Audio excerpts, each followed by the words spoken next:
మా ఊరు వచ్చాడమ్మా, మా ఇంటికి వచ్చాడమ్మా. మా ఊరు వచ్చాడయ్యా, మా ఇంటికి వచ్చాడయ్యా. రైట్, ఇప్పుడు మీరందరూ పాడగలరు. గట్టిగా పాడుతూ ప్రభుని మహింపరచాలి. ఎస్ అని గట్టిగా చెప్పలు కొడుతూ ప్రభుని మహింపరుస్తారా? రైట్, అందరూ లేచిన వారి పాట పాడుతున్నప్పుడు చెప్పలు కొడుతూ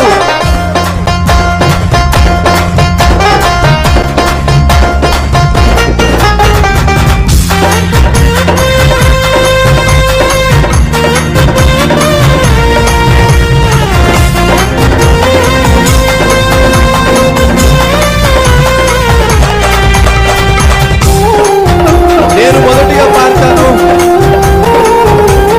అలాగే పాట పాడతాం. అందరం కలిసి పాడుతూ మహిమపడదాం. అందరం కలిసి నా బ్రతుకు ఇంతేనని, నా బ్రతుకు ఇంతేనని చింతపడుచుంటినమ్మా. నా బ్రతుకు ఇంతేనని చింతపడుచుంటినయ్యా. అంతలోనే యేసు ప్రభు మా ఊరు వచ్చాడమ్మా. అంతలోనే యేసు ప్రభు మా ఊరు వచ్చాడయ్యా. మా ఊరు వచ్చాడమ్మా, మా ఇంటికి వచ్చాడమ్మా. మా ఊరు వచ్చాడయ్యా, మా ఇంటికి వచ్చాడయ్యా. నా బ్రతుకు ఇంతేనని చింతపడుచుంటినమ్మా. నా బ్రతుకు ఇంతేనని చింతపడుచుంటినయ్యా.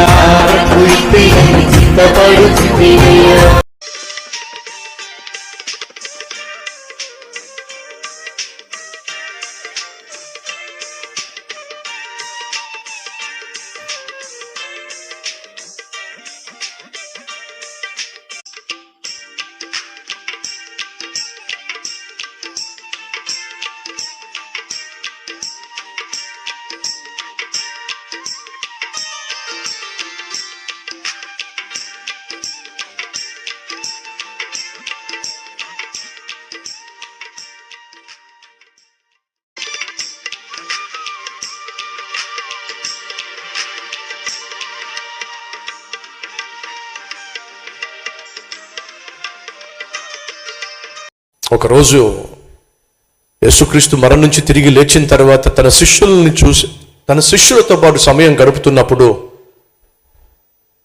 యేసు సూటిగా పేతురుని చూశాడు. చూసి ఏమన్నాడు ఒకసారి చూద్దాం రండి. యోహాను సువార్త చివరి అధ్యాయము 21st chapter, జాన్. యోహాను సువార్త 21వ అధ్యాయము, Gospel according to St. John, chapter 21, 15th verse, 15వ వచనము. వారు భోజనము చేసిన తరువాత యేసు సీమోను పేతురును చూచి, యోహాను కుమారుడు అయిన సీమోను, వీరికంటే నీవు నన్ను ఎక్కువగా ప్రేమిస్తున్నావా? యేసుక్రీస్తు యాసిడ్ టెస్ట్ పెట్టాడండి. ఏమిటా యాసిడ్ టెస్ట్? సీమోను, పేతురో, యేసు ఎవరో నాకు తెలియదు అని ముమ్మారు బొంకేశాడండి. బొంకేసినటువంటి పేతురుని చూసి యేసు అడుగుతున్నాడు, పేతురు, నన్ను నువ్వు ప్రేమిస్తున్నావా? ఈరోజు లేక ఈ రాత్రి, అమ్మా, అయ్యా, యేసయ్య నీ పక్కన నిలబడి, నీ పక్కన నా పక్కన నిలబడి, నాయనా నన్ను ప్రేమిస్తున్నావా అని అడిగాడే అనుకోండి. అమ్మా నా కుమార్తె, అమ్మా నీవు నన్ను ప్రేమిస్తున్నావా అని అడిగాడే అనుకోండి. గుండెల మీద చేయి వేసుకొని మనం ఇచ్చే జవాబు ఏమిటి? ప్రభువా, నేను ప్రేమిస్తున్నాను ప్రభువా అని నువ్వు ఒకవేళ చెప్పావే అనుకో, ఏది అడ్డొస్తుందో తెలుసా? తెలిసి నువ్వు చేస్తున్నా పాపం అడ్డొస్తుంది. ఆగాగు, తొందరపడి జవాబు ఇవ్వద్దు. ఎందుకని? యేసు ఏమన్నాడు? నువ్వు నన్ను ప్రేమిస్తున్నావు అని అడిగాడు. అవును. నీ సమాధానం ఏమిటి? యేసయ్యను నేను ప్రేమిస్తున్నాను. అదే ఆ జవాబు ఇచ్చేటప్పుడు కొంచెం ఆగు. ఎందుకని? రాత్రి కదా పాపం చేసింది, రాత్రి కదా తప్పుడు పని చేసింది, రాత్రి కదా నీ కళ్ళు పాడు చేసుకుంది, రాత్రి కదా నీ ఒళ్ళు పాడు చేసుకుంది, రాత్రే కదా నీ మనస్సాక్షిని చంపుకుని పాపం చేసింది. ఎలా చెప్తావు నువ్వు దేవునికి నేను యేసయ్య నిన్ను ప్రేమిస్తున్నానని ఎలా చెప్పగలవు? నువ్వు నిజంగా యేసయ్యను ప్రేమిస్తే నువ్వు పాపం చేయడానికి ధైర్యం చేయలేవు.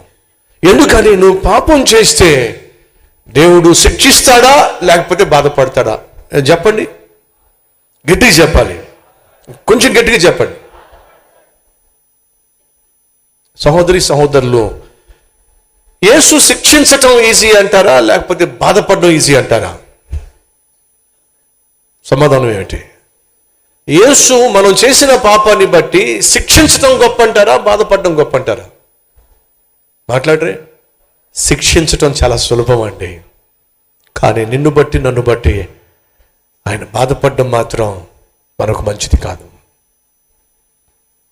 అడుగుతున్నా, నిజంగా నువ్వు ప్రేమ అనే ఆత్మఫలాన్ని ఫలిస్తున్నావా? కాబట్టి బైబిల్ సెలవిస్తుంది, ప్రేమ కలిగి ఉండుటకు ప్రయాస పడుడి. అమ్మా, నీ భర్తను ప్రేమించడానికి కొంచెం ప్రయత్నం చేయి. అయ్యా, నీ భార్యను ప్రేమించటానికి నువ్వు ప్రయత్నం చేయి. ఎందుకని? నీ భర్త మంచోడు కాకపోవచ్చు, నీ భార్య మంచిది కాకపోవచ్చు,